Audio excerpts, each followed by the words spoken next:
Buenos días, profe. Ya que todos Buenos días, terminaron, profe. buenos días. Ya que todos terminaron el quiz, vamos a verlo.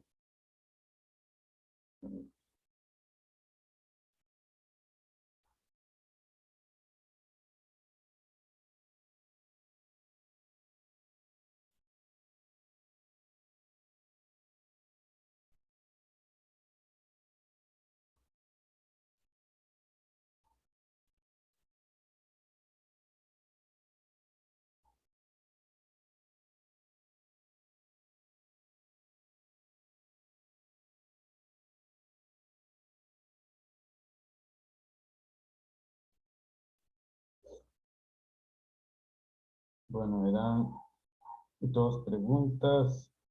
Y esta es la segunda. Entonces nos daban la posición de una partícula y nos piden la fuerza neta en un segundo. Entonces ahí hay que recordar que la fuerza es igual a la masa por la aceleración y la aceleración es de v de t, que es igual a d al cuadrado x de t cuadrado. Y si uno hace la primera derivada, entonces el x le da 10t más 9t al cuadrado. Y hace la segunda derivada, entonces me queda 10 más 18t.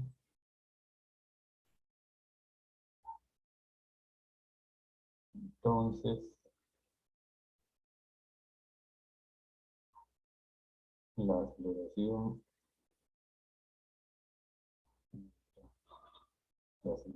era, le puse el 28, pero no lo multipliqué por 3, es 28 por 3.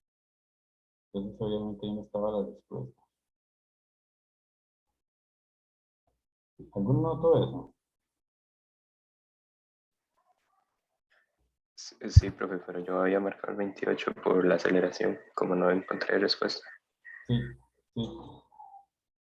Yo le puse 1 precisamente al tiempo ¿cómo es? Para que no fuera muy complicado. Y además también tiene que ponerle 1. Pero si no puede ser. Bueno, igual ahí lo corrijo. Pues si te lo tuvo mal a la hora bueno, era el primer punto. Pero bueno, siempre estén pendientes de cualquier error y ver si el resultado tiene o no tiene sentido. Esa era la primera.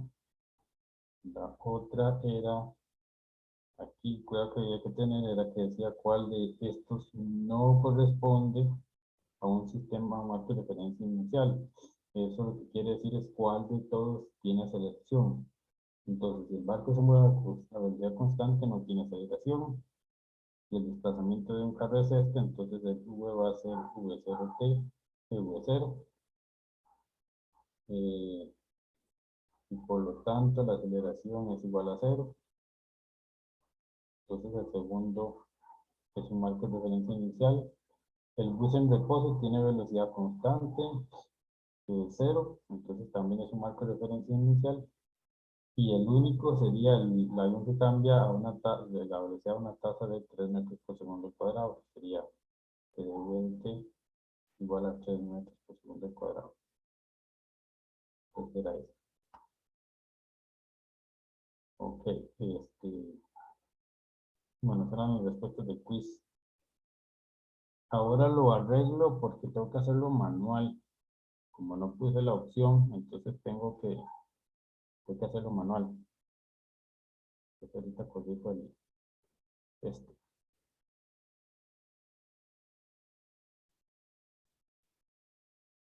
Ok, ahora sí vamos a empezar.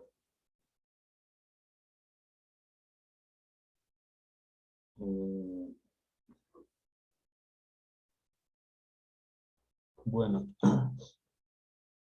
algo que noté bastante en los problemas que yo revisé del examen es que tienen, bueno, son varios problemas. No les voy a decir que es exactamente por ahorita. Quiero hacer preguntas a ver cómo están. pero un par de cosas que hay que hacer en el examen es primero leer bien, ¿verdad? A veces responden cosas que no son o hacen cosas que no se piden. Eh, Esa es una. Segundo, siempre pensar en que lo que ustedes hacen tenga sentido físico y que sea consistente. Ustedes, digamos, tienen varios pasos, digamos, uno, dos, tres. Entonces, si utilizan el resultado de uno en dos, los dos tienen que ser consistentes, ¿verdad? No pueden usar una suposición en uno y en dos hacer algo que se contradiga. Eh, esa es otra. Y las otras, ahí la vamos a ir viendo conforme vamos avanzando la clase, eh, cuando haya oportunidad, o cuando se dé el caso, entonces vamos a ver.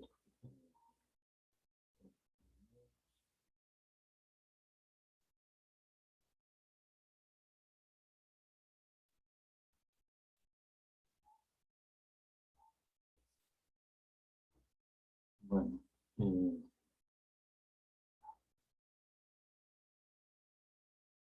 y la otra que es así muy importante, ustedes usaron formulario, hicieron su propio formulario.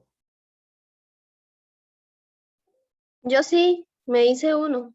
Ok, Yo utilicé uno que me pasaron. ok, pueden usar formulario, pueden usar libro. Algo que es muy, muy importante es que uno tiene que saber cuándo se aplican las fórmulas. Más que todo en física general, muchas de las fórmulas son muy específicas para estudios específicos. Entonces, cuando a uno le piden una cantidad, no es que usted puede usar cualquier fórmula. Entonces, uno, aparte de tener el formulario le ayuda a usted más que todo a acordarse o a evitar cometer un error con alguna variable que le falta. Pero uno siempre, siempre tiene que saber en qué caso se aplica cada fórmula. No sé si ustedes se acuerdan que yo estuve resolviendo un problema y yo me equivoqué y usted tenía una aceleración que no era constante y usé la fórmula, esta fórmula. Entonces puede pasar, pero uno tiene que estar pendiente, eh, eh, tiene que estar pendiente de eso. Por ejemplo, a la hora de leer, que uno no se da cuenta que el problema dice que la aceleración no es constante o algo así, eh, pero siempre tiene que estar, digamos, esto por sí solo no nos va a resolver todos los problemas. La que sí es muy general es el A es de VDT. Esto es lo más general que hay. Entonces, esta, dice que la puedo aplicar en casi en cualquier caso.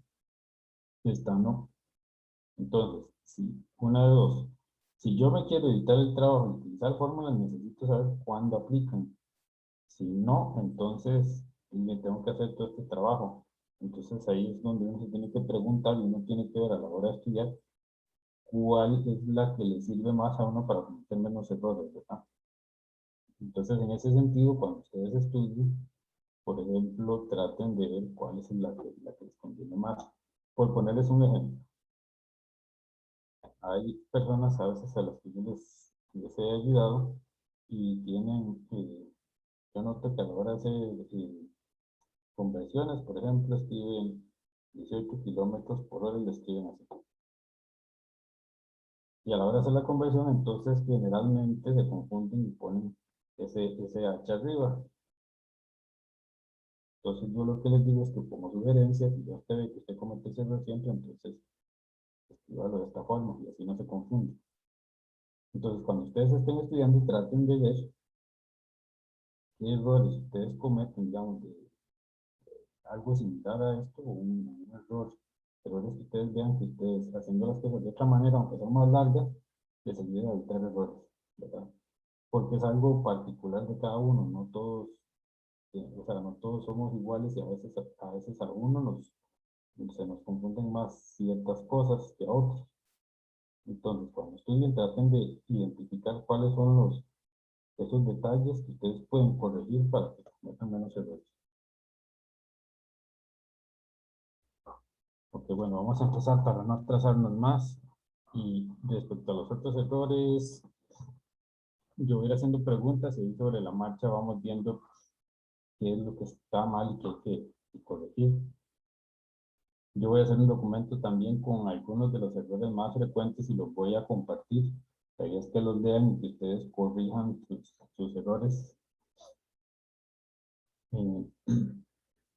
Bueno, de las dos secciones que faltaban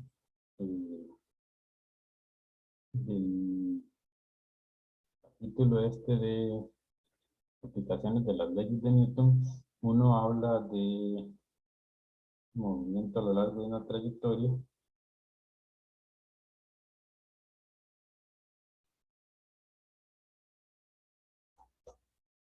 Y fuerzas de arrastre son otros dos, como otros dos apartados.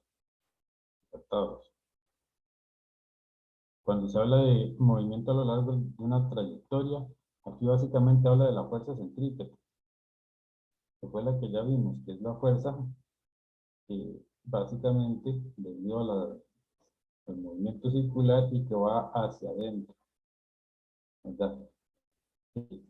Y esta se va a observar siempre que tengamos una cierta curvatura, siempre que el movimiento no sea en línea recta, que haya una curvatura o bueno, movimiento circular. Entonces, básicamente lo que hay que considerar es que siempre que tenga una trayectoria circular, eh,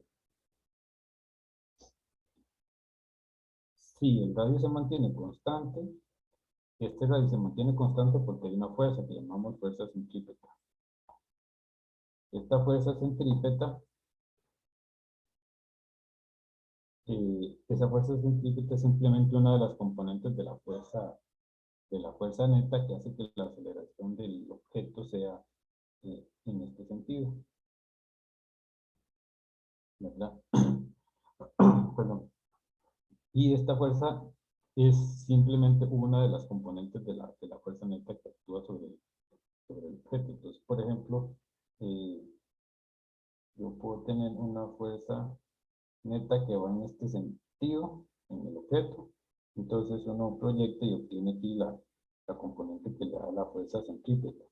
Entonces, lo que hay que recordar es siempre que tenga movimiento circular, voy a tener una fuerza centrípeta eh,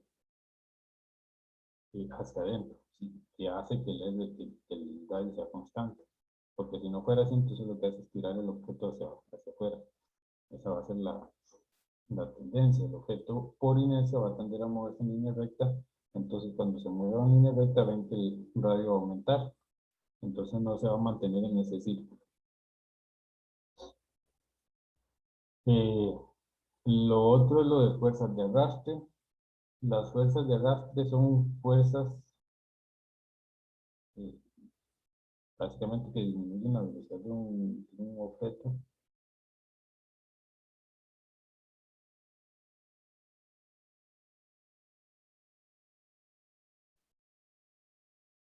Y generalmente son proporcionales a magnitud, a una constante por la velocidad a la m, donde esto es una potencia para ciertas velocidades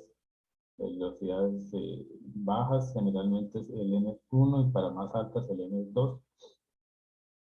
Y el asunto es que este arrastre, como depende de la velocidad, va a tener un límite. Entonces, eh,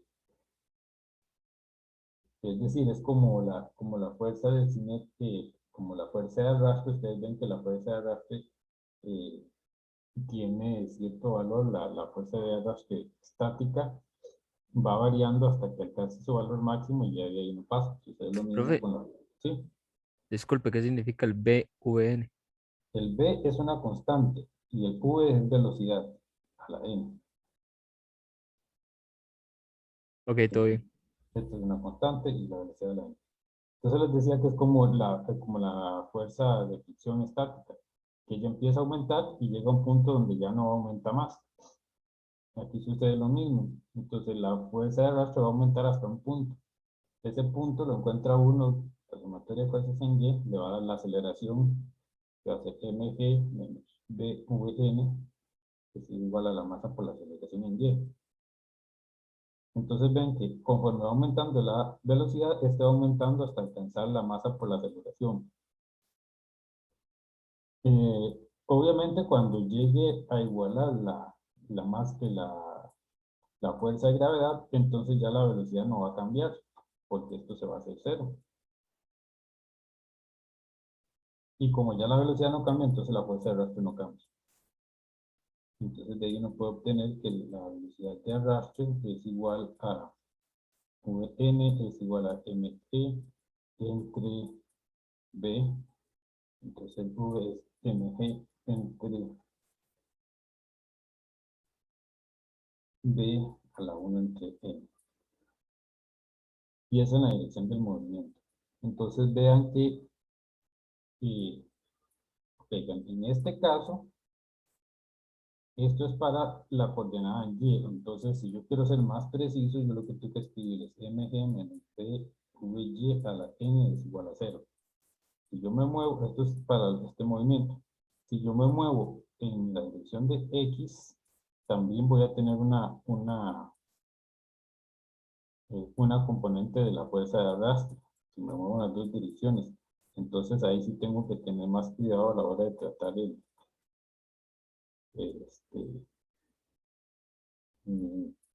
obtener ¿cómo es la velocidad límite? Tendría una límite para en X y una límite para en Y. Eventualmente vean que, por ejemplo, en X, que generalmente no hay fuerza, tenemos que Q es V0. Como no hay fuerza, usamos la aceleración constante. Bueno, no se puede usar la aceleración constante. Entonces, en el caso de Y, tendríamos que menos Vn, perdón, X sería igual a M a X. Y eso se hace hasta que se alcance la velocidad cero. Entonces, si yo parto de una velocidad inicial, entonces en realidad lo que tengo que hacer es integrar aquí.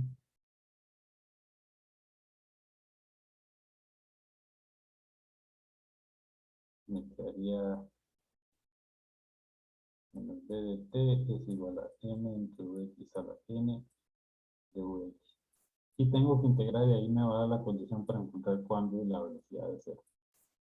Pero tengo que hacerlo por componentes. ¿Por qué? Profe, Porque eso sería fuerza de arrastre en X. en X. ¿Por qué? Sí, la que hace la fuerza de arrastre son las partículas. Imagínense, en el aire, las partículas de aire son las que de alguna forma se oponen al paso de los objetos. Entonces, causan esa desaceleración. Como no se ven, uno tiende a pensar que, bueno, son solo en el eje X, pero también tengo en el eje Y. Es como pensar en moverse en el agua, va a ser lo mismo, va a haber una fuerza de arrastre. Usted quiere moverse en cualquier sentido y entonces el agua le dificulta. Y en el agua es más fácil ver que usted, digamos, si usted considera la piscina así rectangular y usted se quiere mover en este sentido o en este sentido, usted se da cuenta que el arrastre va en cualquiera de las dos direcciones. Entonces es más evidente en ese caso que en el del aire. Entonces por eso hago la observación para acordarse de que a pesar de que generalmente cuando hacemos caída libre solo consideramos el eje Y que tenga aceleración, en el caso de arrastre, en el eje X también va a haber aceleración y no es constante. Ve que cuando nos dicen que depende del V, ya básicamente sabemos que no es constante porque el V va a cambiar y va a cambiar la aceleración. Ok. Entonces, esos son los dos. Profe, ¿puedo repetir lo último, porfa? Vamos a ver. Ya, te dije, ok, que nosotros vemos la fuerza. Aquí la fuerza es la velocidad. Entonces, la aceleración es dv t. Eso quiere decir que la velocidad está cambiando. Entonces, si hay aceleración, si esto está cambiando, esto me dice que la velocidad cambia, v cambia, entonces esta v acá también va a cambiar. como esta V cambia, entonces la aceleración va a cambiar también. Perdón, como esta V cambia y la aceleración también puede ir cambiando, entonces no necesariamente puedo usar, digamos, que la A es constante, va a depender de la forma. Obviamente, después si uno integra aquí,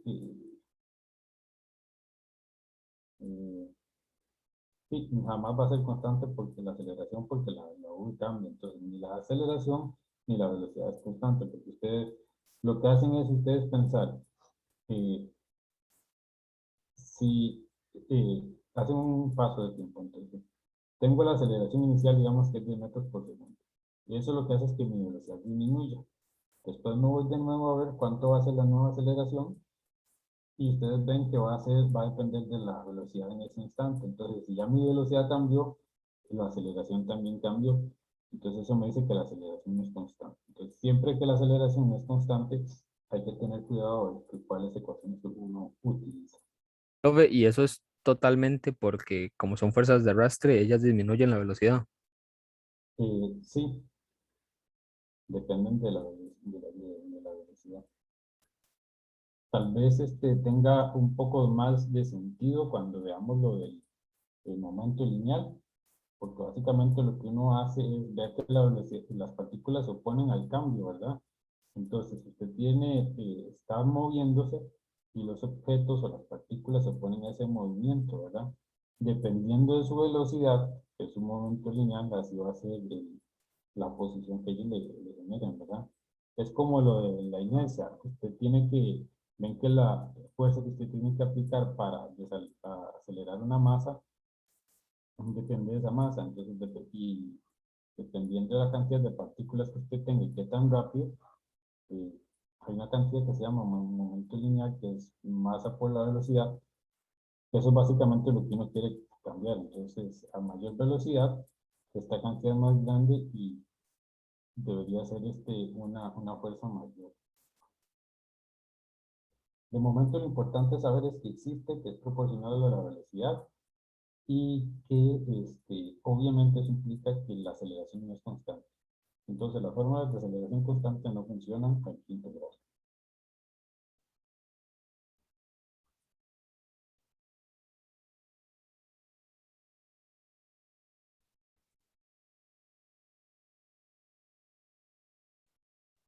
Ok, entonces pues, tengo un par de problemas, vamos a ver. Empecemos con uno sencillo.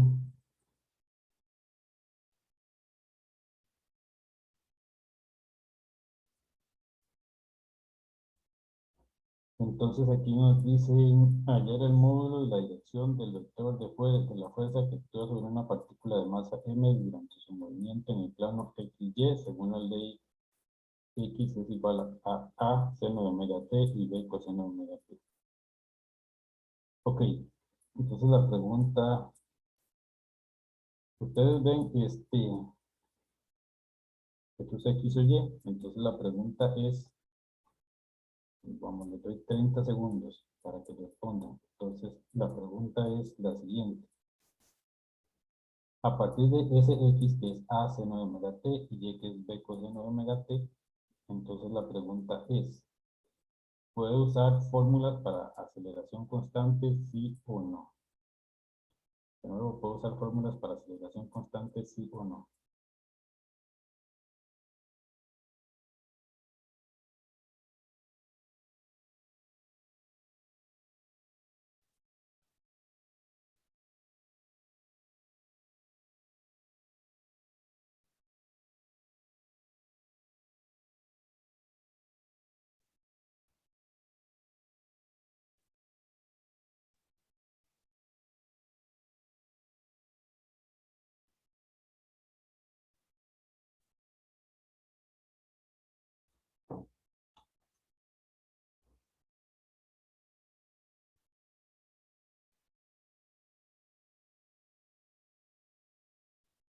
Se me pasó el tiempo, que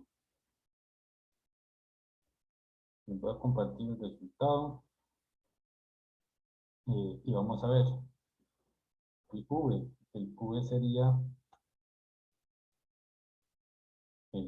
omega a, bueno, x omega a coseno de omega t, y dv de x es igual a x es igual a menos omega al cuadrado a seno de omega t.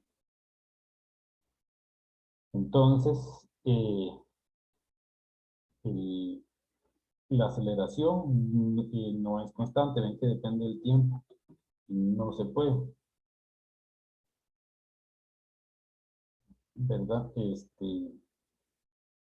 Ok. ¿Cómo yo me doy cuenta tan rápido que es así? Bueno, porque es un seno. Y sabemos que el seno, usted lo integra ya coseno, seno, coseno, seno, coseno. Usted puede integrar veces infinitas una función seno, coseno, que cualquier derivada le va a depender del tiempo, ¿verdad? Entonces, ese es el cuidado que hay que tener, ¿verdad? Puede ser que algunos se hayan equivocado a la hora de evaluar la derivada. Esto se usa un montón, entonces hay que estar familiarizados. Entonces, si usted pensó que la derivada le daba constante y que por eso puede usarlo, entonces no hay problema. El problema es estar en la derivada, en derivar la cantidad. Y si usted pensó que, que lo podía usar porque siempre que tengamos movimientos de dimensiones se puede utilizar, entonces tiene que revisar. Entonces siempre hay que ver, si tenemos la posición, hay que ver la segunda derivada que es la aceleración. O la primera, si ustedes ya ven que con solo, es más, con solo la primera, si ustedes ven que la velocidad depende del tiempo, ya con eso es suficiente. Ok, entonces, eh, yo escribo el v de x es igual a, bueno, voy a escribir el v de esta forma de una vez. Me quedaría omega, y me va a quedar a coseno de omega t i menos b seno de omega t j. Entonces el a va a ser omega al cuadrado, y esta me damos menos seno, menos a, seno de omega t i, menos b, coseno de omega t j, y ven que aquí me quedó el omega siempre sale en la derivada, entonces lo saqué, y la aceleración me va a quedar menos omega al cuadrado, a seno de omega t, y más b, coseno de omega t j. Y ahora les voy a hacer la segunda pregunta. Entonces ahora la fuerza es igual a la masa por la aceleración. No sé si me dan la masa del objeto. Bueno, me dan la masa en. Ok. Entonces, si yo digo que la fuerza, que la magnitud de la fuerza es igual a menos omega al cuadrado a seno de omega t más b coseno de omega t, ¿es correcto o es incorrecto?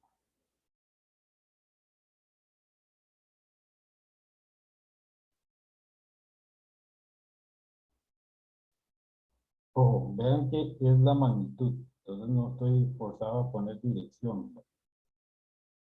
Y ese es otro error que vi bastante. Cuando escriban vector, del lado izquierdo tiene que ir del lado derecho. Entonces,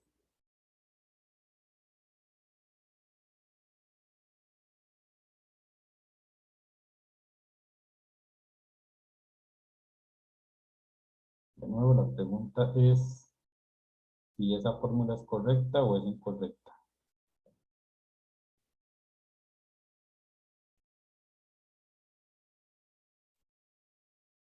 Para la magnitud.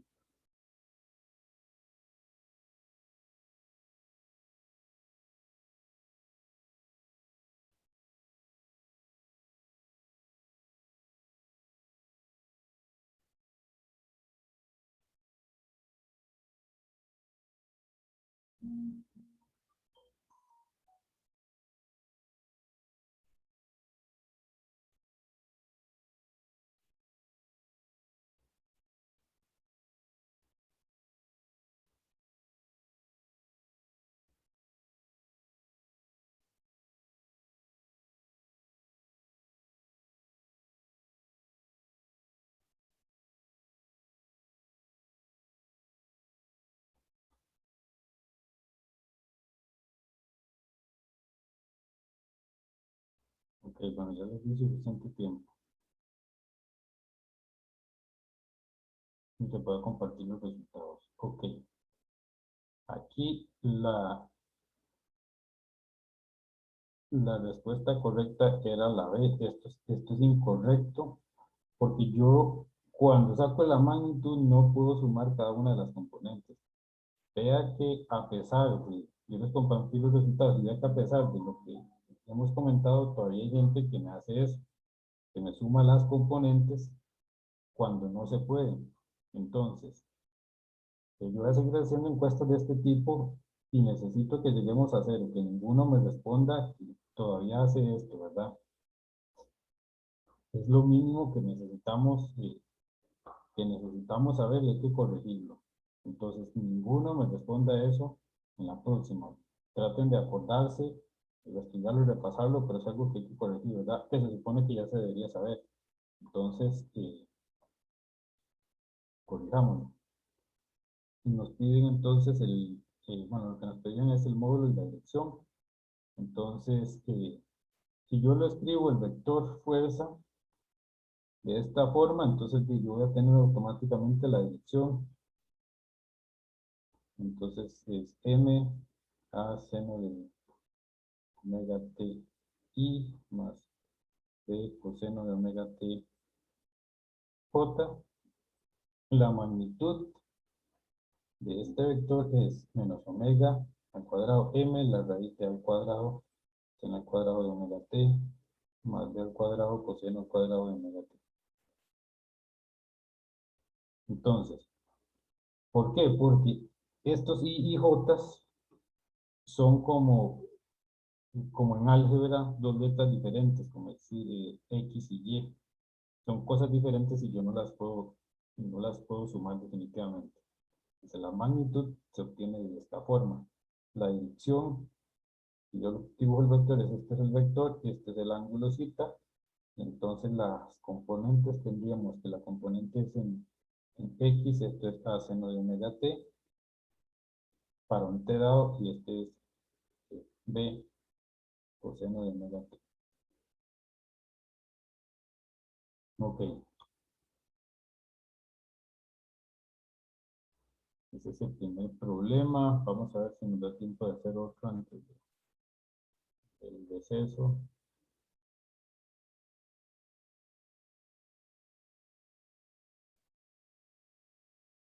Y, bueno, voy a leer el problema, a ver si lo puedo copiar todo.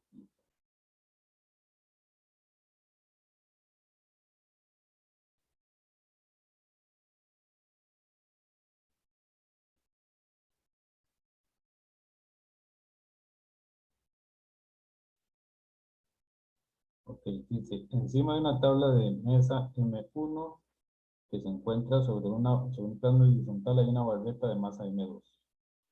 Entonces, a la barreta se le aplicó una fuerza horizontal que crece en función del tiempo según F es igual a T, donde es una constante. Determinar la dependencia entre las aceleraciones de la tabla. Este W sería el A1 y de la barreta A2. Y W2. Entonces la barreta es esta M2. La barreta. Ah, no,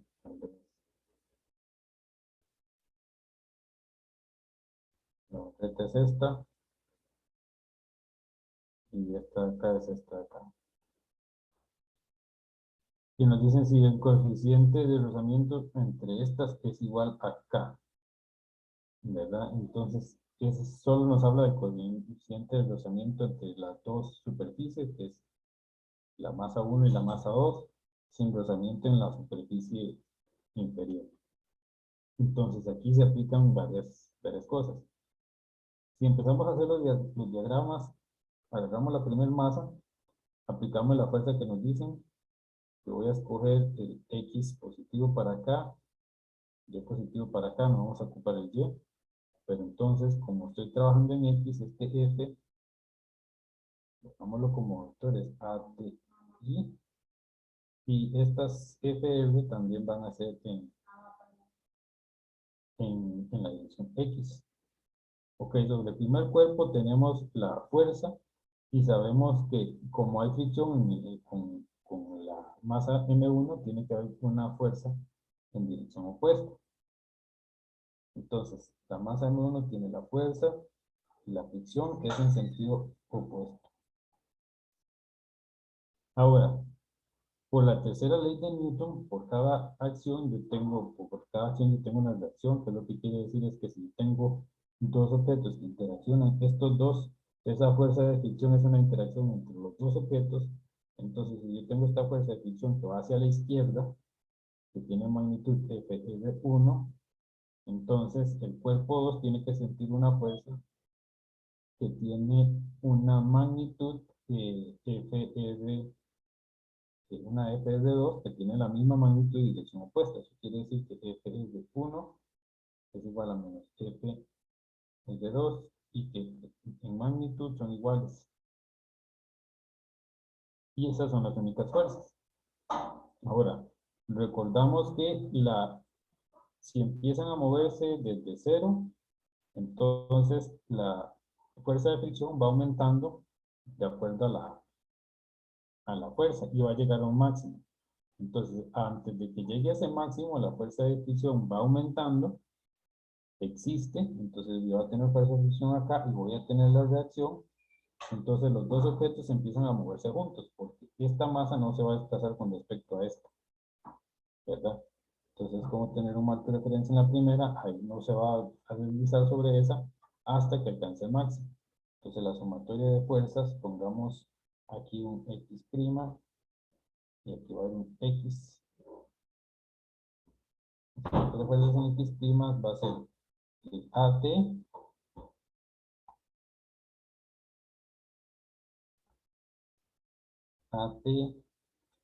menos el FR, eso es igual a la masa por la aceleración 2,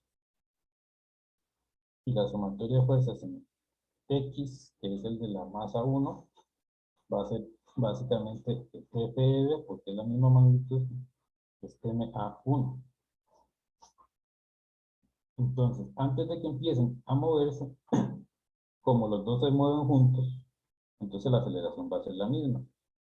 Y antes de que empiecen a moverse, esa condición está dada por que la fuerza de fricción es menor que la máxima. Entonces, cuando F es menor que F es el máximo, se mueven juntos. Entonces, tengo que AT menos F es máximo es igual a MA2. Entonces, ok, si este AT, si la fuerza que aplico es menor que la fuerza de fricción máxima, entonces no se mueve, tiene que ser mayor, ¿verdad? Creo que esta tiene que ser mayor para que contrarreste a esta. Entonces, cuando esto es menor que 0, entonces las dos se mueven con la misma aceleración. Eso lo que quiere decir es que el AT menos FR es igual a MA2, perdón, M2, M1, va a ser igual a M1 a 1.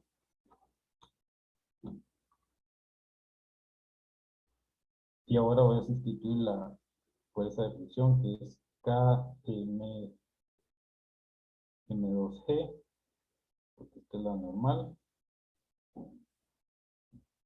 es igual a,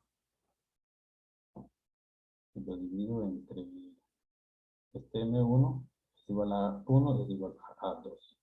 Y eso me da las aceleraciones de los objetos antes de que se empiece a deslizar. Una vez que se empieza a deslizar, entonces ya ahí son diferentes, porque me va a quedar que la AT menos KM2G es igual a M2 a 2. Y para el otro, para la masa 1, entonces me queda aquí KM2G es igual a la masa 1 por la aceleración punto. Entonces vean que aquí el detalle es entender cómo funciona la fuerza de fricción y saber distinguir cuándo los dos cuerpos se mueven juntos y cuándo se mueven por separado. ¿Alguna pregunta? Profe, Sí. y entre, es que creo que no noté eso, pero la fricción entre la segunda masa y la superficie, o sea, la mesa, me imagino, sería cero, ¿verdad? Sí, eso fue lo que les dije, que aquí en este problema asumimos que esa fricción es cero. Ok, Ni siquiera la mencionan, entonces, ok, sí. obviamente lo podemos hacer, pero vean que lo único que va a hacer es nos agregaría una fuerza adicional aquí. Entonces, esa parte cambiaría, creo que por aquí, ¿verdad? Porque a la hora de resolver esta parte, ven que no va a cambiar nada, porque aquí sabemos que las aceleraciones son iguales. Entonces, eso cambiaría esta parte de acá. Como aquí yo simplemente igualo la aceleración, estoy agarrando y resolviendo para la de arriba y igualo las aceleraciones, ahí no es problema. En ese caso, entonces yo tendría más bien, sería Km2G menos, digamos, K', M1G es igual a M1A1, donde este sería la fricción de la masa 1. Va a ponerle clima, que sería la fricción que dio en este sentido. Ok, entonces vamos a un receso y regresamos a las 8:03.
Ya corregí lo del quiz, entonces de acuerdo deben de tener los puntos de la primera pregunta, que era de la fuerza. Ok, ahora vamos a hablar un poco de trabajo y energía, que es lo del capítulo que sigue, ver la teoría y al final hacemos eh, ejercicios, de ejercicios. Posiblemente el miércoles hay sesión con el asistente y después también de 8 a 9 consultan y nunca no sé si el asistente irá a cambiar la hora. Yo le pregunté, pero no me ha respondido. Sí, no, igual yo lo que voy a hacer es resolver unos problemas de esta materia en ese tiempo y para que les queden ahí de ejemplos, no atrasarnos con el avance de la materia y que les quede ahí otro material.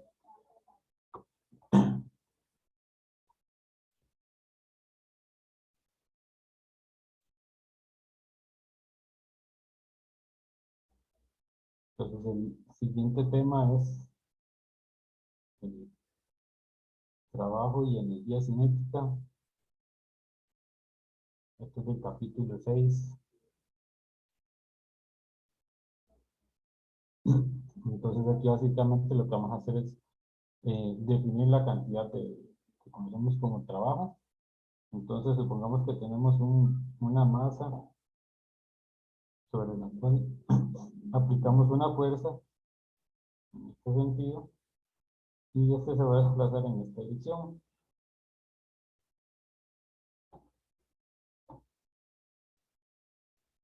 Y tiene un ángulo cita. Entonces el trabajo se define como la fuerza aplicada en la dirección de desplazamiento. Si esta fuerza tiene una componente en X, una componente en Y, la componente Fx es paralela a delta X y la componente Fy es perpendicular al delta. Entonces, la fuerza en este caso va a ser Fx por el delta X. Esto sería F coseno de zeta por delta X. Entonces, el trabajo se define como la fuerza, el producto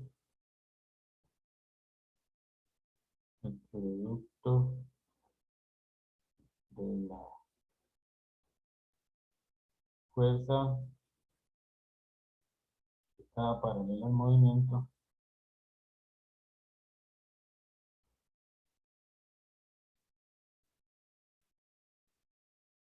por el desplazamiento.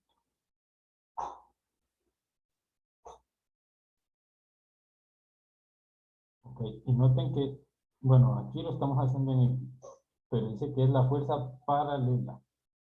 ¿Qué quiere decir eso? Que si yo tengo esta trayectoria y mi fuerza no es constante, entonces yo lo que tengo que es ir a cada punto y ver cuál es la fuerza aquí, cuál es la fuerza aquí, y así sucesivamente. Porque es paralela en ese punto. Si vemos, por ejemplo, la fuerza centrípeta, es una fuerza perpendicular al movimiento, porque la partícula siempre se mueve en esta dirección. Entonces, en ese caso, la fuerza centrípeta no genera ningún trabajo. Esa es la definición. Entonces, lo que les decía, bueno, las eh, unidades son de julios. Entonces, tengo que un julio es igual a 1 newton por metro. Y hay otra unidad que se usa para cantidades más pequeñas, que es el electronvolt, que es 1,6 por 10 a la menos 19 julios. Eh, el trabajo total se puede calcular como la suma de, o sea, yo puedo dividir el trayecto en pequeños intervalos de manera que el trabajo total es la suma Profe, eso es por 10 a la menos 19. por 10 a la menos 19, ¿sí? Es la suma total de la fuerza paralela al desplazamiento X.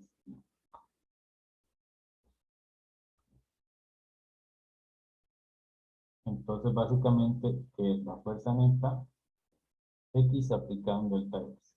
Ok, les voy a, ahora que el compañero pregunta, entonces, me pregunta, esta se define como una unidad para trabajar con partículas cargadas.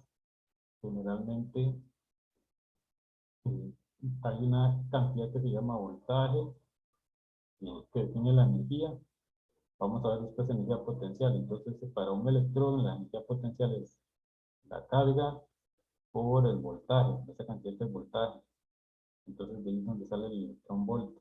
Y la carga del electrón es 1,6 por 10 a la menos 19.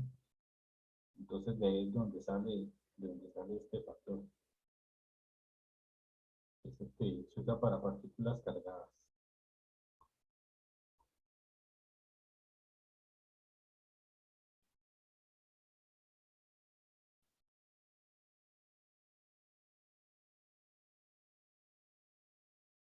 Bueno, la E se usa, viene del electrón, pero en realidad la carga de electrón es en coulombs.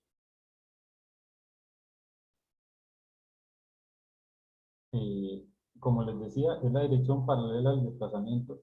Recuerden que siempre cuando trabajamos cantidades vectoriales, si yo tengo una fuerza, la fuerza la puedo escribir con componente xy más componente y j más componente zk. Entonces vean que esta fuerza me dice que es la fuerza paralela al desplazamiento. Entonces noten que si yo tengo un desplazamiento que tiene varias direcciones, yo voy a hacer un delta x en y más un delta x en j más un delta y k z en k, delta y, delta z en k. Entonces, vean que el trabajo es para la fuerza paralela al desplazamiento. Entonces yo me voy aquí y busco las que son. Esta fuerza va a ser paralela a este desplazamiento. Esta va a ser paralela a este desplazamiento. Y esta va a ser paralela a este desplazamiento. Entonces el trabajo va a ser, cada desplazamiento y cada componente de la fuerza va a generar un trabajo. Entonces vean que yo puedo tener un trabajo en X, que va a ser el Fx delta X, un trabajo en Y, que va a ser el Fy por el delta Y, más un trabajo en Z, que es igual al Fz por el delta Z. Y de nuevo, el trabajo, bueno, aquí el trabajo total, este trabajo, ven que esto no es un vector, el trabajo es un escalar. Como es un escalar, yo sí podría eventualmente calcular un trabajo total, ahora sí sumando todos, ¿verdad? Pero ven que la definición que hicimos es en términos de magnitudes, es en términos de escalares, ahí sí podríamos sumar todos los trabajos, sumamos todos los escalares, no sumamos los vectores. Entonces, ok, vamos a ver primero el teorema del trabajo y energía y después regresamos a encontrar la forma formal del trabajo total cuando tenemos movimiento en todas las direcciones. Entonces, el teorema del trabajo y energía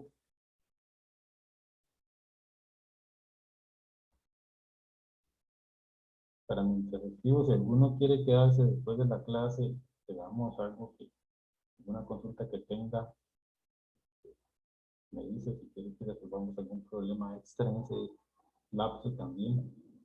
Como queda grabado, entonces no es problema. Entonces, el teorema del trabajo de energía lo que nos va a relacionar es el trabajo básicamente con las velocidades o lo que vamos a llamar energía cinética. Entonces, lo que hacemos es partir de la fuerza neta, que la fuerza neta en una dirección es la masa, por ejemplo, en X es la masa por la aceleración en X. Si, ojo, si la fuerza es constante, bueno, aquí en este caso, en realidad lo que me interesa es la componente en X. Entonces, habíamos encontrado que el AX es la velocidad final en X al cuadrado menos la velocidad inicial en X al cuadrado dividido entre 2 por el delta X. Ven que aquí tenemos un delta X aquí abajo. Entonces, si yo multiplico esta cantidad por m, me queda MAX, que es la fuerza, y si yo ahora lo multiplico por un delta X, entonces me va a quedar, eso va a ser igual al trabajo, ¿verdad?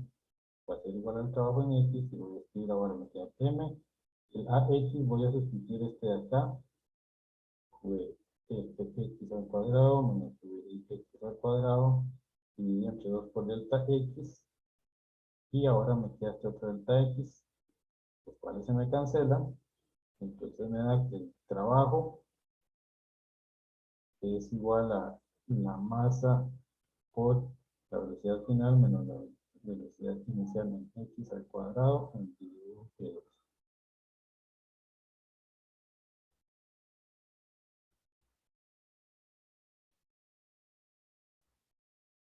Y bueno, vean que nosotros lo que hicimos lo escribimos como W, el trabajo, pero en realidad es un cambio de energía. Eh, y básicamente lo que significa es que el cambio en el trabajo total es igual a la masa por la velocidad en x al cuadrado menos la velocidad inicial en x al cuadrado entre 2. Y esto es lo que se conoce como eh, de aquí la energía cinética la definimos, bueno, aquí no definimos, la energía cinética se define como m v al cuadrado entre 2, y lo que quiere decir que este w, el cambio del W total se puede escribir como el cambio de la energía cinética.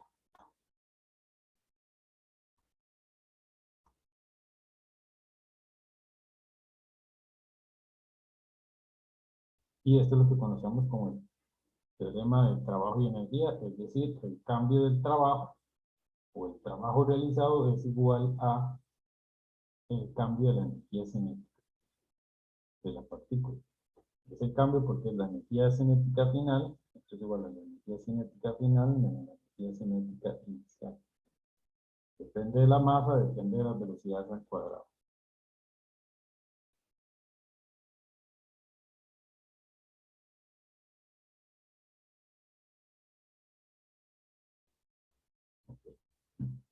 Estas cuestiones se utilizan mucho, entonces es bueno sabérselo de memoria. Vamos a ver ahora el trabajo realizado para una fuerza variable.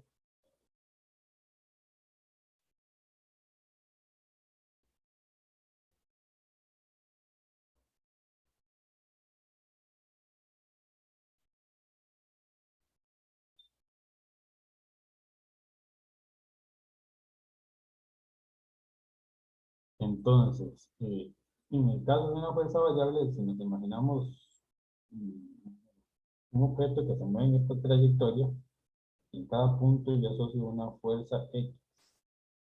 Eh, el problema que tengo, si yo voy a considerar este segmento delta X, es que esta fuerza no va a ser la misma en estos puntos. En cada color va a ser un valor diferente de la fuerza. Entonces, yo no puedo escoger alguna fuerza en particular para hacer el cálculo del trabajo. Entonces, ¿qué hago yo?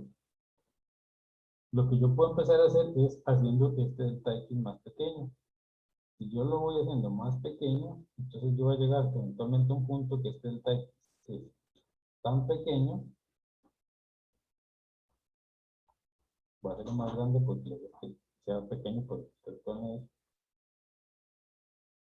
Entonces, como es tan pequeño en este punto, este f X es básicamente el mismo, no cambia, porque esa diferencia es tan pequeña que son básicamente iguales. ¿Qué quiere decir esto? El punto donde básicamente este f no cambia sería cuando este delta X tiende a 0. O sea, que está tan pequeño que está básicamente en un solo punto. Entonces, si uno hace eso, lo que quiere decir es que yo tomo el límite de delta X tiende a 0. Cuando hago eso, entonces el trabajo en la trayectoria va a ser la suma de los ft por los delta xi, donde estos delta x son estos yo hago cada, digamos, hago este delta x muy pequeño para un punto y luego consumo el siguiente y así sucesivamente. Entonces sumo todos esos, pero con los delta x que tienden a 0, delta xi que tiende a 0.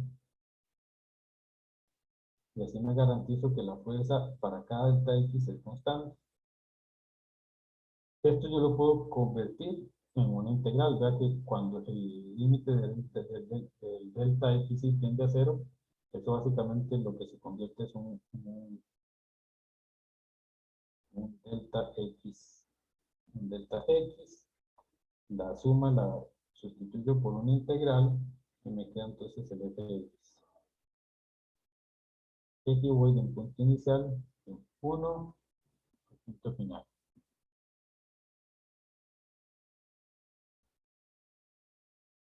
Y vean que esto es la integral, eso se define como el área base bajo la curva. Entonces, y esta es la función de la fuerza en X, y esto es X, entonces esta área va a ser el trabajo realizado.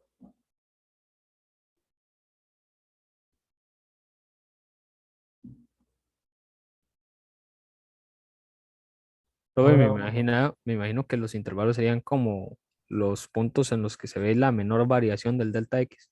exacto, entonces, no, de la fuerza, porque el delta X uno lo hace muy pequeño, y lo que uno quiere es que en ese intervalo que la fuerza sea constante. Entonces, ya que lo mencionan, vea que uno lo puede hacer así. Aquí hicimos la integral, pero podemos hacer un caso que nos digan, que digamos, que tengo 1, 2, 3. Entonces me dicen que de 0 a 1 el fx es igual a 2. Bueno, tengo así. Fx es igual a 1, 2 y 3.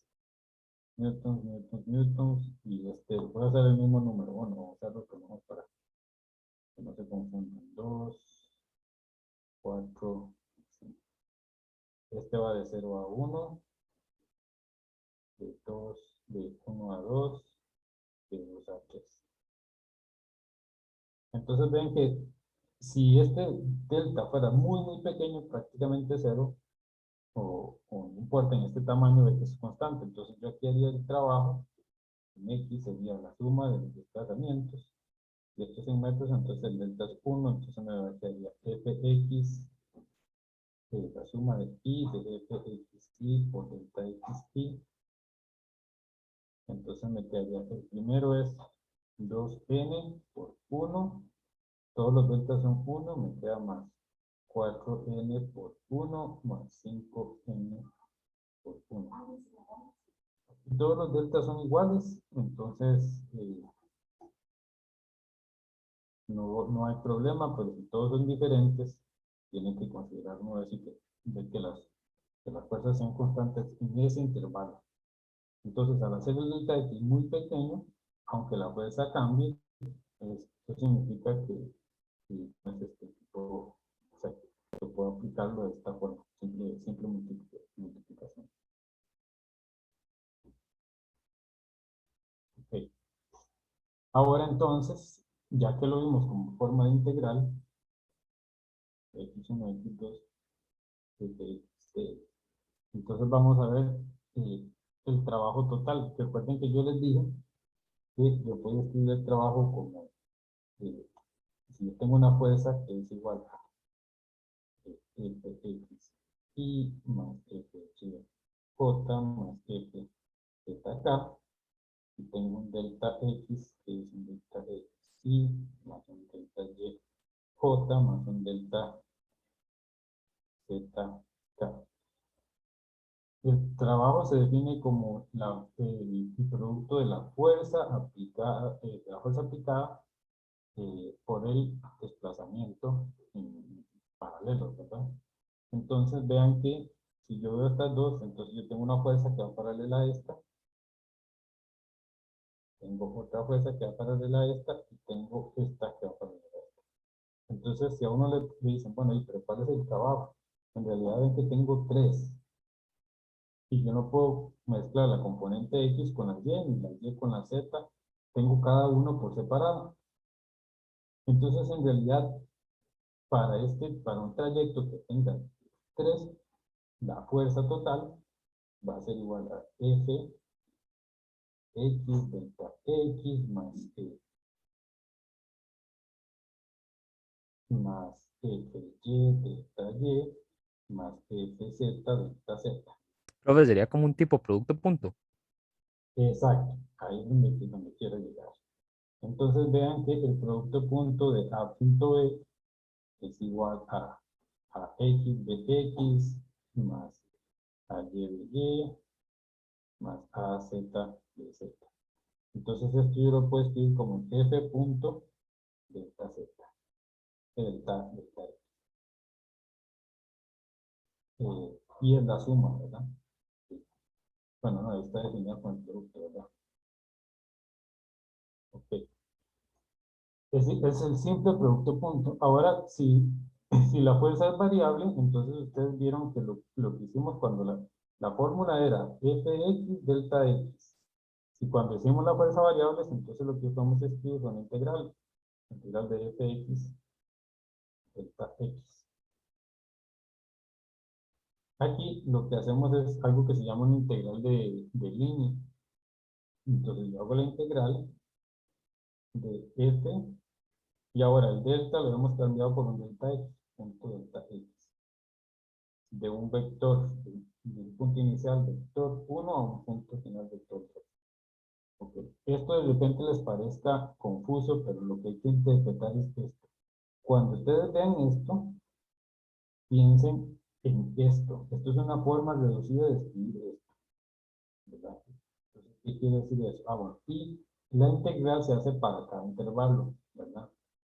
Entonces, ustedes conservan esta integral, entonces hacemos la integral de x1 a x2 de fx de x más y1 y2 de y más z1 z2 fz de z. Todo sale de este producto punto. Entonces, cuando ustedes ven una integral con un producto punto, lo que quiere decir es que yo voy a dividir en 3. No es lo mismo esto que hacer esto. Una integral triple, no es lo mismo esto que dividir en estas 3. Son diferentes. Entonces, esto lo que significa es que yo lo divido cada uno por separado.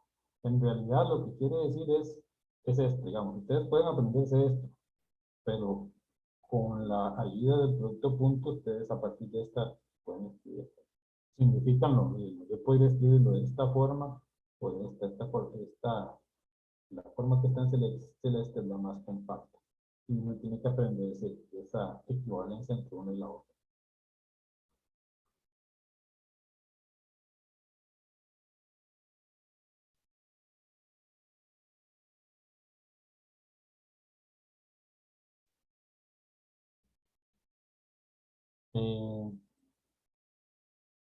Tenemos trabajo variable.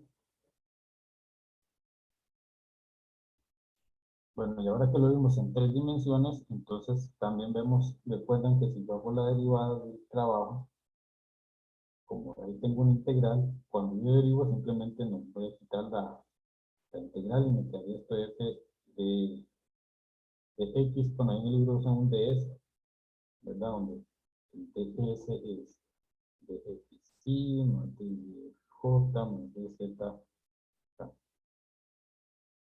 Ese es el trabajo. Entonces ahora, de nuevo, si f es constante, ¿qué pasa si yo puedo derivar con respecto al tiempo?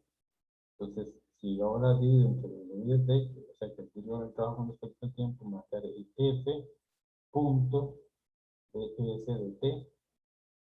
Solo puedo derivar el d, bueno, no solo puedo derivar el ds, sino que el dt lo puedo hacer que derive únicamente al ds porque el dt es constante. Entonces esto me queda es f punto v, y a esto le llamamos la potencia P, que tiene unidades de watts, que es un julio por segundo. Y ven de nuevo que tiene 3 componentes. La potencia es un escalar, el producto punto 2 vectores me da un escalar, entonces yo sumo simplemente los trabajos realizados en cada dirección por el tiempo.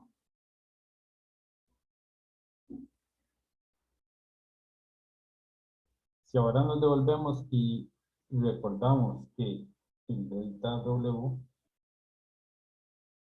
tal era igual al cambio de energía cinética, esto implica que entonces, bueno, este cambio sería básicamente el cambio en energía cinética con respecto al tiempo, tendría que ser igual a esto, que sería la fuerza neta por la velocidad. Bueno, aquí en realidad generalmente siempre la fuerza neta, lo que nos importa, ¿verdad?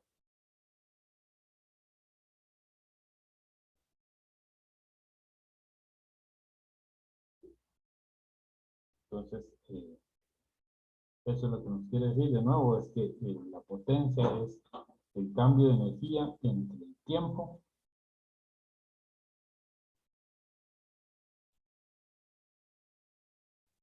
y si yo calculo el trabajo total, entonces, para una trayectoria del punto 1 a un punto 2, que es F neta, punto ds, es igual a hacer la integral de esto, entonces, esto sería igual al cambio de la energía cinética.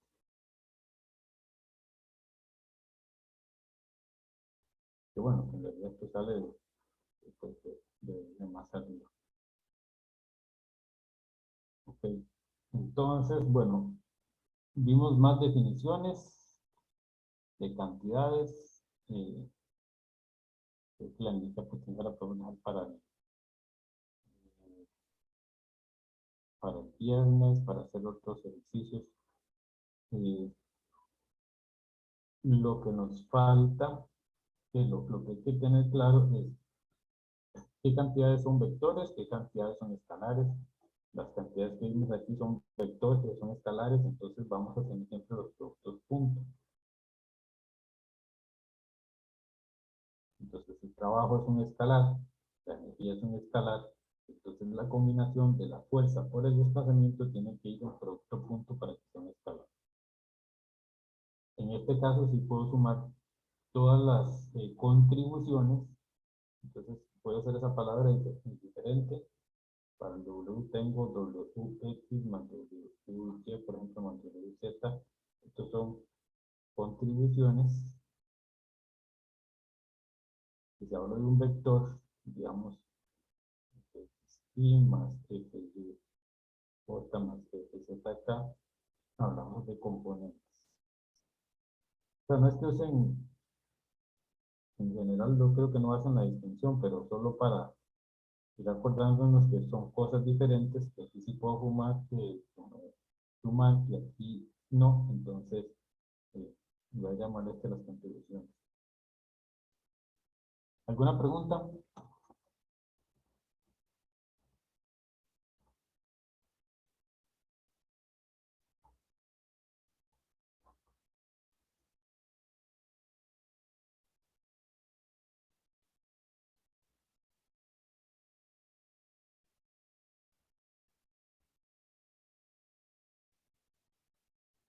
Bueno, vamos a hacer el otro ejercicio. ¿Dónde estaba?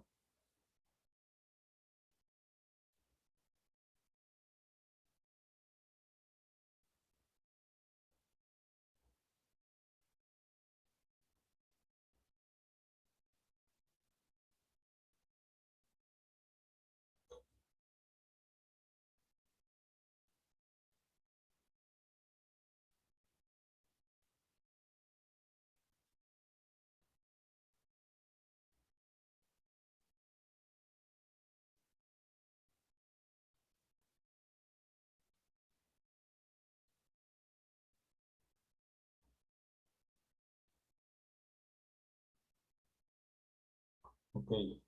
Este dice, un ciclista va por una pista horizontal redonda de radio R, en la cual el coeficiente de rozamiento depende única y exclusivamente de la distancia R hasta su centro O.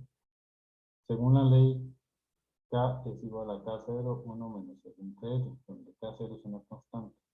Determinar el radio de circunferencia con la velocidad máxima. ¿Cuál es esta velocidad? Entonces, de nuevo,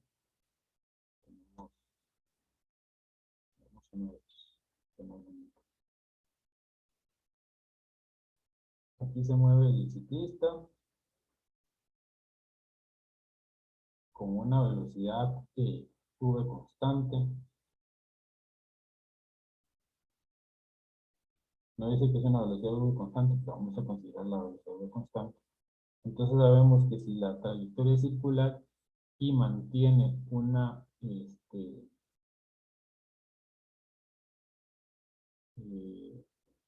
mantiene el radio R, entonces tiene que haber una fuerza, una aceleración centrípeta. Ahora, lo único que puede generar esa aceleración centrípeta, que es una interacción del cuerpo con alguna otra cosa, ¿verdad? Lo único sería que el contacto de la bicicleta con el asfalto o con el camino. Y sabemos que cuando tenemos la interacción de dos superficies, tenemos una fuerza de fricción. Entonces esta fuerza centrípeta, que la fuerza centrípeta es mv al cuadrado entre R, tiene que ser igual a la fricción, que es la única fuerza que puede proveernos porque es la única interacción que nos puede proveer esa fuerza que mantenga el ciclista en esa dirección. Entonces eso quiere decir que esta fuerza centrípeta tiene que ser igual a Fr.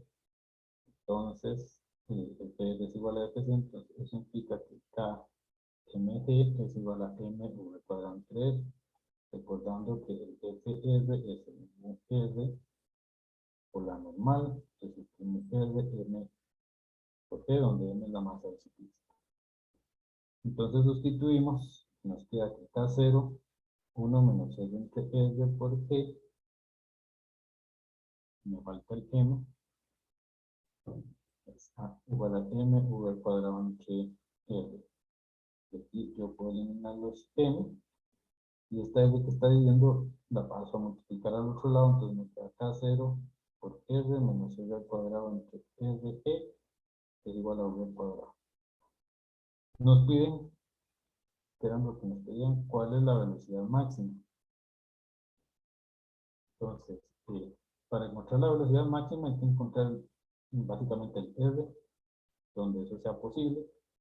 Vean que cuando tengo el cuadrado de la velocidad, entonces si U es máximo, entonces obviamente el cuadrado de la velocidad máxima, ¿no? Entonces, lo único que necesitan hacer es encontrar el V cuadrado máximo. Porque en realidad, bueno, aquí lo único es que estamos hablando de la velocidad tangencial, ¿verdad? Entonces, yo lo que voy a hacer es derivar para encontrar el punto que me da el máximo. Entonces, derivo de V cuadrado de R, que es la única variable, entonces me queda K 0 por 1 menos 2 R entre R por G, y esto tiene que ser igual a 0 para que sea el máximo. De ahí obtenemos que entonces el 1 menos 2R entre R es igual a 0. El G no puede ser 0 y K0 puede ser 0, entonces el paréntesis tiene que ser 0, y aquí sale esto.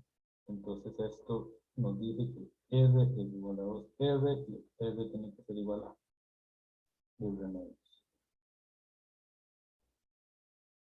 Y de ahí entonces podemos encontrar cuál es la velocidad máxima. Entonces la velocidad máxima es la raíz de K0 R menos R al cuadrado entre R por G. Y ahora sustituimos el R con R medios, entonces nos va a quedar K0 por R medios menos R al cuadrado entre 4R por G. Entonces esto es igual a la raíz de K0 R medios por 1 menos medio, que se esté igual a la raíz de K0 R entre 4 por G, o creo que es lo mismo que un medio la raíz de K0 R. Esta sería la velocidad máxima.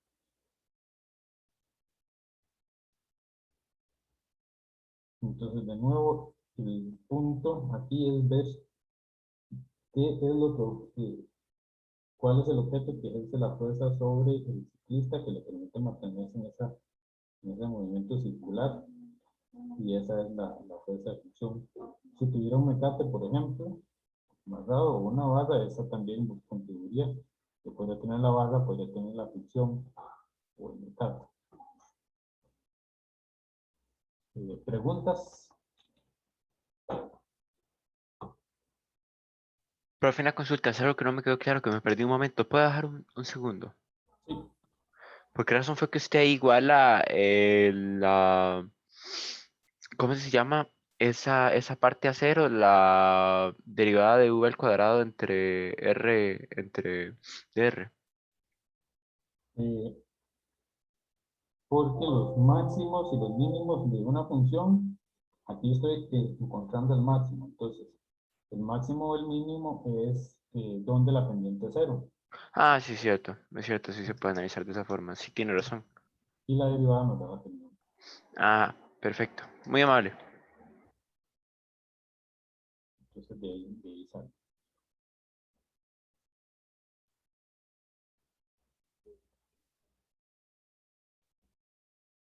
Bueno, ya nos quedan como 10 minutos, entonces, como un ejercicio se nos extiende mucho, voy a hablarlo de la energía potencial y así, si tienes, hacemos solamente ejercicios de esto. Bueno, y ahí el día de consulta vemos más ejercicios de este tema que los voy a grabar y los voy a subir para que ustedes los puedan ver. O el que no pueda asistir a la consulta.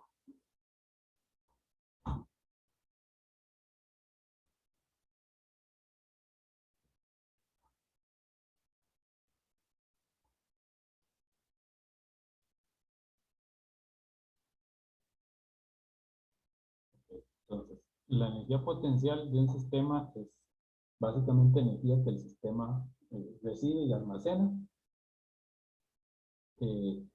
Es decir, que el sistema recibe energía y no la convierte en energía cinética, no la convierte en energía de movimiento. Vimos que la energía cinética es la masa por la velocidad cuadrada entre 2. Entonces, eso quiere decir que si la velocidad es 0, si no hay, no hay movimiento, no hay energía cinética. La energía potencial es otra energía que no va a depender de la velocidad. Bueno, sí puede depender de la velocidad cuando el sistema está variando, pero es energía que se acumula. Entonces, no es energía que se asocia al movimiento. Un ejemplo de esto es, por ejemplo, si uno agarra un objeto, una piedra, ¿verdad? Yo la agarro de aquí, la levanto y la pongo aquí arriba. Entonces, aquí arriba obviamente la piedra no está en movimiento.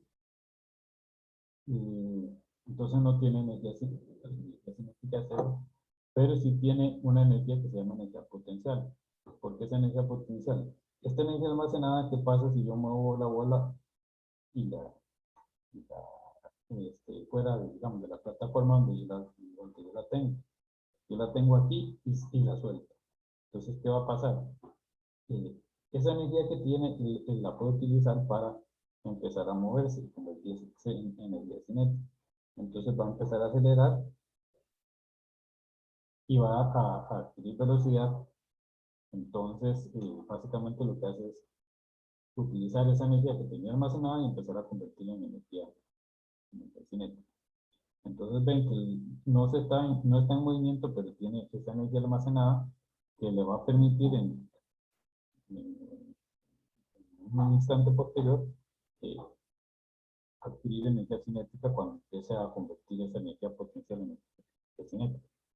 Otro ejemplo es un resorte con una masa. Entonces, si yo lo comprimo y lo sostengo ahí no se está moviendo, no tiene energía cinética, pero en el momento en el que yo lo suelte, esa energía que tiene se va a convertir en energía cinética, se va a empezar a mover. Vean que la fuerza que ocasiona, recuerden que la fuerza es igual a la masa por la aceleración. Una vez que yo suelto el objeto, la fuerza que ocasiona ese movimiento es la fuerza del resorte y la fuerza de gravedad. Entonces, la fuerza correspondiente a la energía potencial es la que ocasiona el movimiento. Este movimiento, cuando yo digo que se empieza a acelerar, no es por otra fuerza. Por ejemplo, esta pelota está acá y empieza a caer en Y, entonces está liberando esa energía potencial. ese movimiento en Y es por esa energía potencial que tiene. Pero si yo necesito que se mueva en X, yo tengo que aplicar una fuerza. Esa fuerza no tiene que ver no tiene que ver nada con esta otra de la que estamos hablando de la cual adquirimos una energía potencial al subir la piedra a una altura A. Y luego tenemos una definición que es fuerzas conservativas. Entonces, una fuerza es conservativa si el trabajo total que realiza sobre una partícula es cero cuando la partícula recorre una trayectoria cerrada y vuelve a su punto inicial. Entonces yo tengo un punto inicial y el punto final es el mismo. Entonces, cualquier movimiento que yo haga, si yo regreso a este mismo punto y el trabajo total es cero, entonces lo definimos como una fuerza conservativa.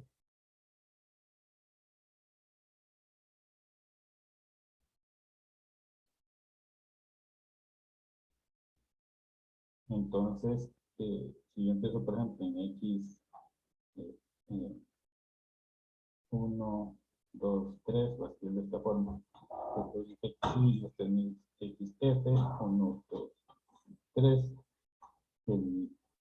La fuerza es conservativa si yo calculo el trabajo para este desplazamiento y ese trabajo total es cero.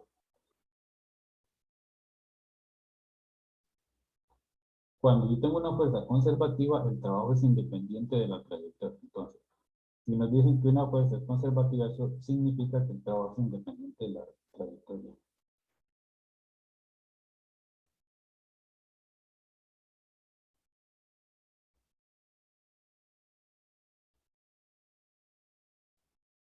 Esto quiere decir, esto lo podemos ver de esta forma, donde yo tengo un punto A y un punto B. Entonces yo puedo, si lo vemos en términos de la integral, el trabajo total, consideramos solo la integral de A a la trayectoria cerrada sería, yo soy el término A, de F punto de S. Yo lo puedo dividir en dos segmentos. De A a B es igual a F punto de S más de A a F punto de S. Y si este trabajo es igual a 0, entonces ven que esto es lo que me dice es que la integral de A a B de F punto de S con los vectores tiene que ser igual a menos la integral de B a de F punto de S.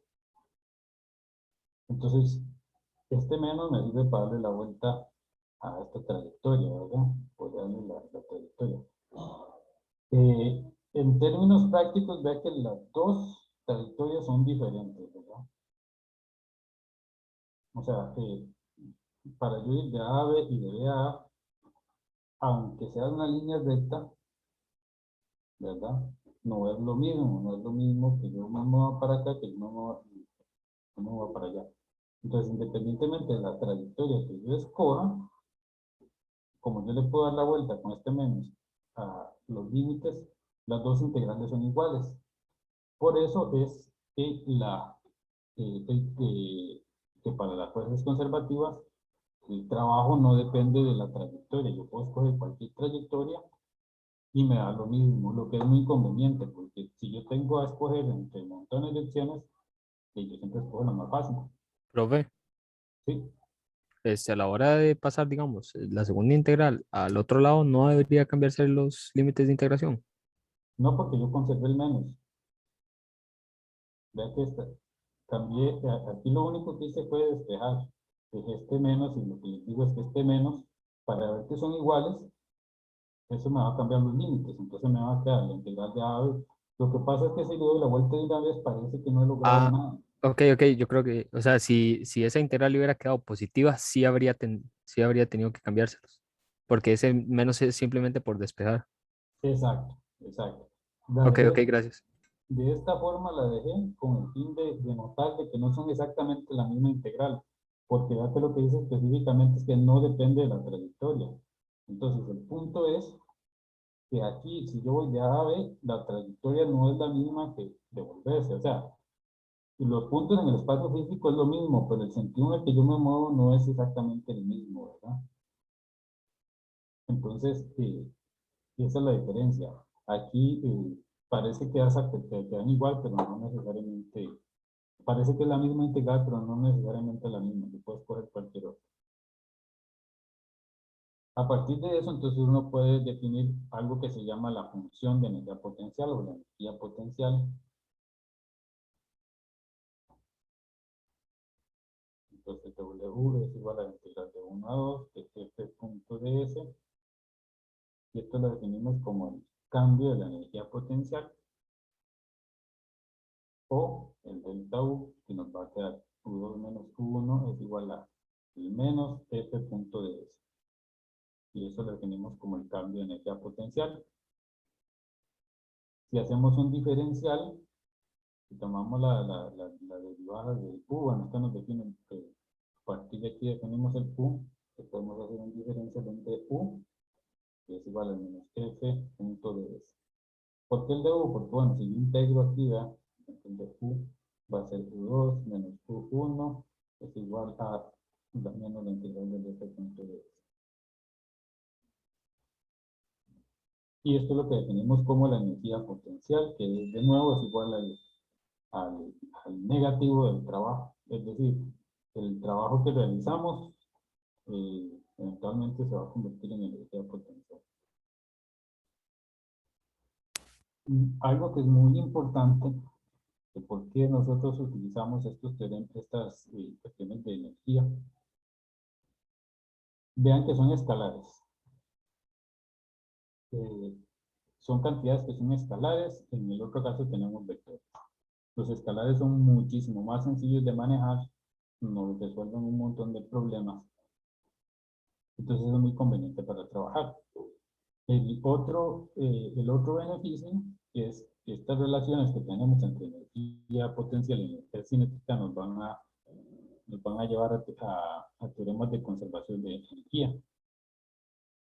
Las conservaciones en física, las leyes de conservación son súper importantes, súper útiles y se utilizan un montón. A partir de ellas se establecen principios eh, que nos ayudan a decir muchas veces si un fenómeno ocurre o un fenómeno no ocurre. Entonces, todo lo que son leyes de conservación son muy, muy importantes. Generalmente se relacionan también con simetrías.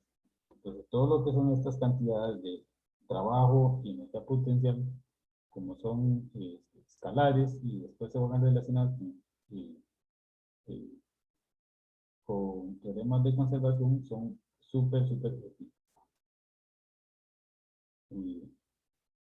Para que lo tengan en mente. Y bueno, y esto otro de que es independiente de la trayectoria y que sea una fuerza conservativa. Cuando lean un problema siempre estén pendientes de eso, y si les dicen que es fuerza conservativa, entonces es porque definitivamente es algo que puede simplificarnos un montón el problema, porque nos permite escoger la trayectoria que sea más sencilla. Siempre, siempre en los problemas vamos a tratar de buscar la forma más sencilla de resolverlos. Entonces, esa frase que diga que la fuerza es conservativa es algo de lo que uno tiene que estar pendiente cuando lee los problemas. Ok, ¿alguna pregunta?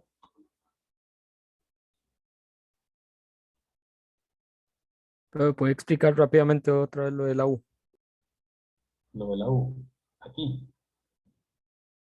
¿Sí? esta parte, ok. Eh, es básicamente una definición.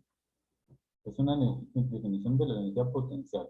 ¿Por qué se define de esta manera? Porque, como vimos que el trabajo no depende de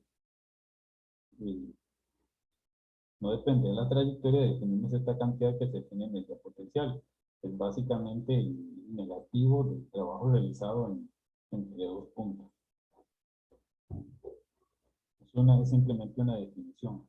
Es una función, no es un escalar, y la vamos a llamar energía potencial. Vean que el trabajo también, el cambio del trabajo, si hacemos dW de T, era potencia, era fuerza por velocidad, entonces esto está asociado con, voy a tener movimiento, y si yo lo veo al otro lado, entonces eso sería el cambio de la energía potencial. Entonces vean que esto, lo que básicamente nos está queriendo decir es que esa energía potencial que almacenamos se convierte en energía cinética, ¿verdad? Entonces esa es básicamente una definición de energía potencial.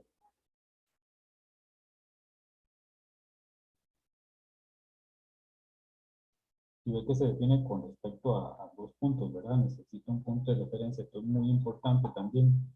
Ven que la definición utiliza dos puntos, no utiliza solo uno. Si nos dicen, por ejemplo, que me da una energía potencial, no sé, por ejemplo, para gravedad, en realidad lo que nos están diciendo es esto. Nos están diciendo que U2 menos U1 es igual a mgy.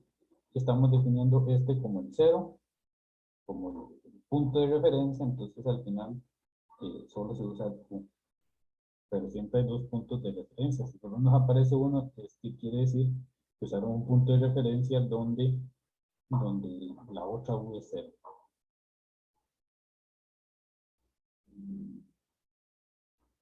¿Alguna otra pregunta?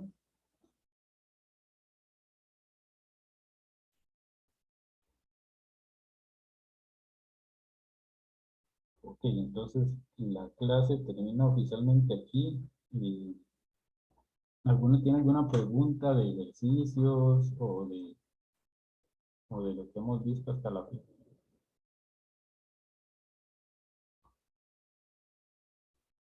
En mi caso todavía no. Ok. Voy a repasar sobre algunas cosas que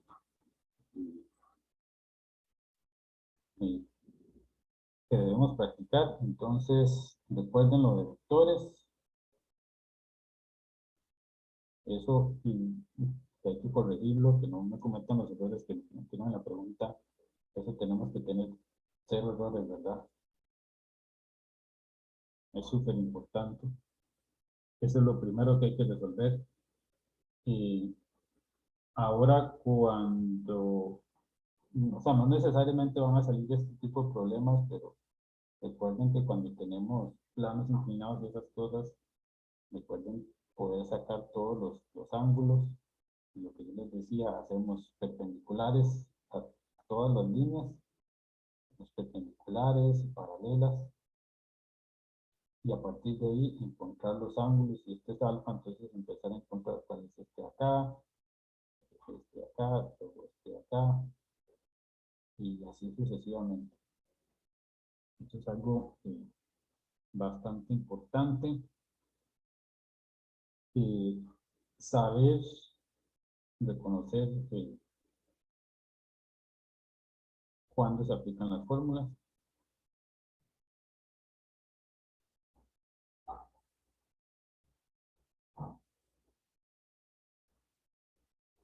Es algo que es necesario.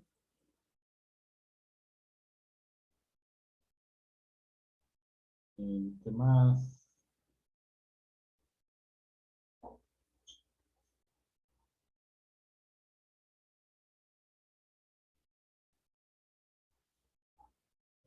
Lo otro, saber bien de conocer los marcos de referencia inerciales.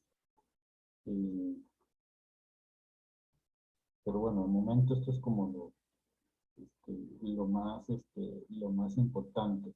Y recordar siempre que cuando yo tengo vectores, generalmente puedo componer en componentes. En cuestiones de derivar, integrar, a veces cometen errores, pero no es tan frecuente. Pero sí, cuando hagan su formulario, entonces ustedes escriben una fórmula, Entonces no escriban solo la fórmula. Entonces, si ustedes lo hacen, entonces escriben la fórmula, entonces por ejemplo escriben x0 más 0t más a de la 2 entre 2, entonces escriben por ejemplo a constante. Y así se acuerdan que solo aplica en ese caso. O lo hacen de esta forma, pueden hacerlo de esta forma y ponen o, entonces a es dv de t, por ejemplo. Entonces ya saben cuál aplicar en cuál de los otros casos.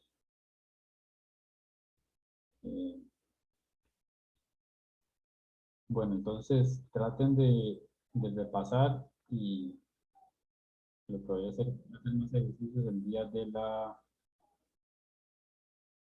de consulta.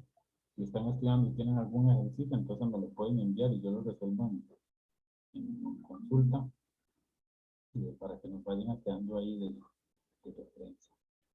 También tengo que actualizarles, yo no subí las notas porque yo aquí la vez pasada les había dejado una lista de programas recomendados, entonces cuando actualice las notas,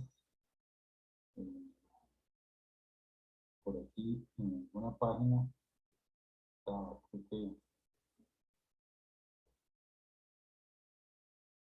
bueno, por aquí en una de las páginas están la lista de unos problemas documentados. Creo que fue la última.